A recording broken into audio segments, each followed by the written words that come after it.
What's the most unfair thing your child has ever been told at school?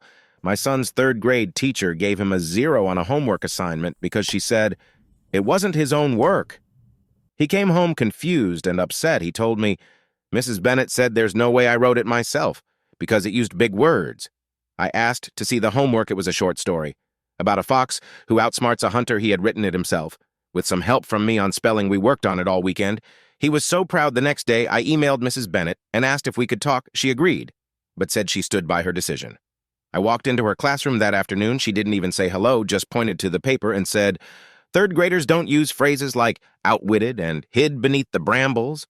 I smiled and said, "Well, mine does. We read a lot of books together. That's where he picked those up." She frowned and said, "Parents are not supposed to do their children's work for them." I said, "He wrote every word." I just sat next to him and helped him sound things out.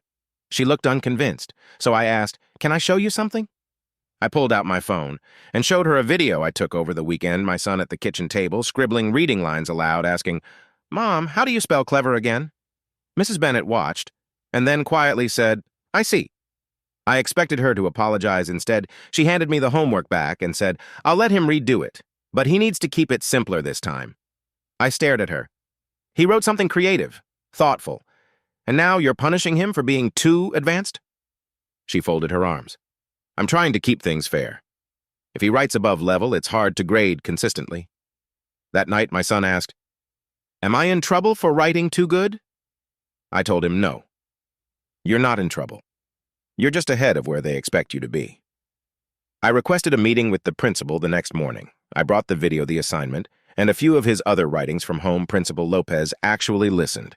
She told me she'd speak to Mrs. Bennett and that she was impressed with how much my son loved writing. 2 weeks later, the homework score was changed to an A, and Mrs. Bennett added a new rule.